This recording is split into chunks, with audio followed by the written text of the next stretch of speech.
Alrighty, so today we are going to be talking about solutions and molarity. Now we've already kind of talked about solutions, and we know that they're made up of a solvent and a solute, where the solvent is the thing that dissolves, the solute is the thing being dissolved. And we've also talked about concentration, which is a measurement of a solvent's ability to dissolve a solute. And it's a quantitative value. So concentrations are quantitative, they are very specific, and it's the measurement of a solvent's ability to dissolve a solute. And then it's usually measured in grams or moles of solute per volume or area of solvent. And then we've also talked about molarity.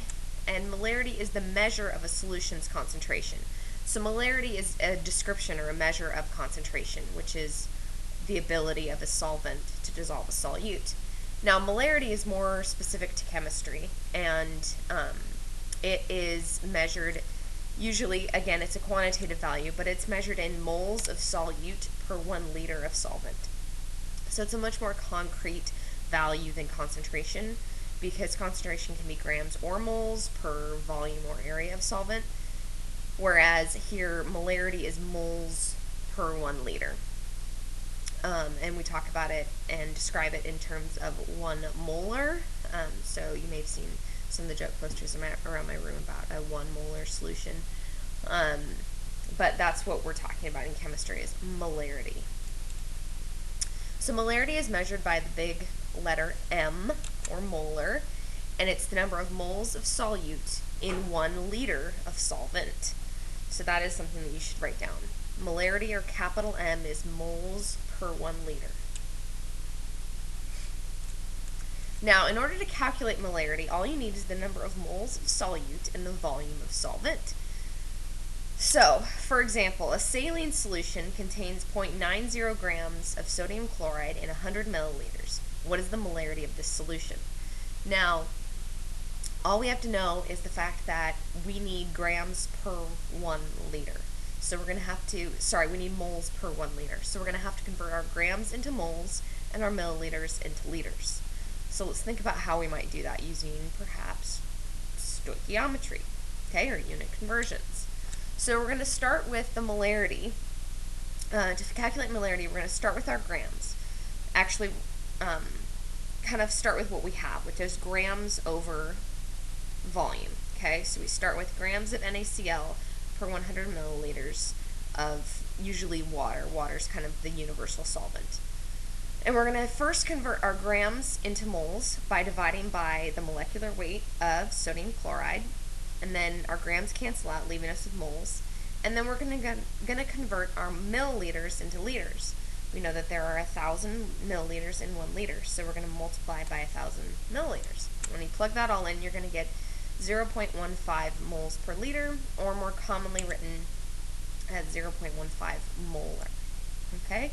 So it's just unit conversions. We're just doing a double unit conversion where we've got units on top and on bottom that need to be converted. So we're going to go from grams per milliliter into moles per liter.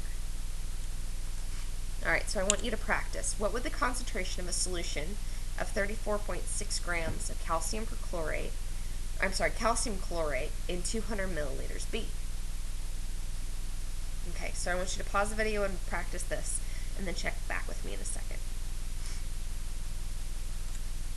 Okay, so the first thing we need to calculate is the molecular weight of calcium chlorate, because we're going to need this in order to convert our grams into moles. And the molecular weight of calcium chlorate just so happens to be 123.53 grams per mole.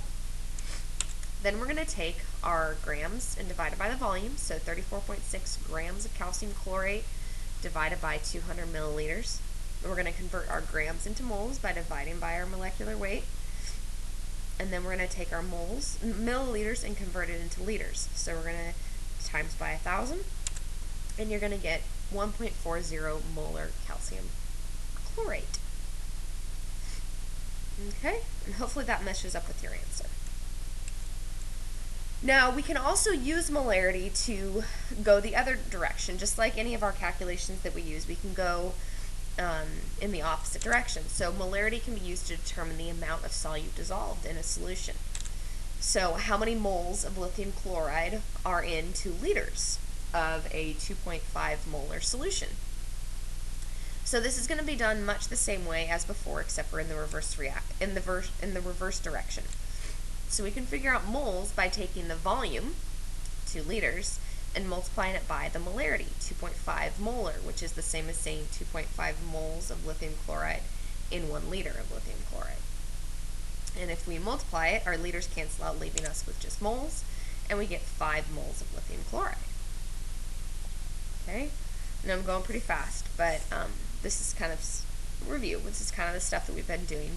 You just need to set up your equations in order for units to cancel out.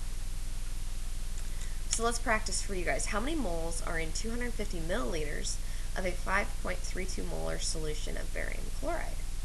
So I want you to pause the video and try calculating this yourself. Alright, now the first thing that you would have had to do is convert from milliliters into liters. Because if you notice, I gave you 250 milliliters of a 5.32 molar solution, but molarity is measured in moles over liters, so we're going to need to convert from milliliters into liters first. So 250 milliliters divided by 1,000 milliliters in 1 liter, and then multiply that by 5.32 moles of barium chloride. Then my milliliters have canceled out, my liters have canceled out, and I'm left with moles, and I'm left with 1.33 moles of barium chloride. So next time in class, we're going to be working on practicing with this. So come with any questions you have, but mostly this is just unit conversions and stoichiometry. So let's have a go. Thanks, guys.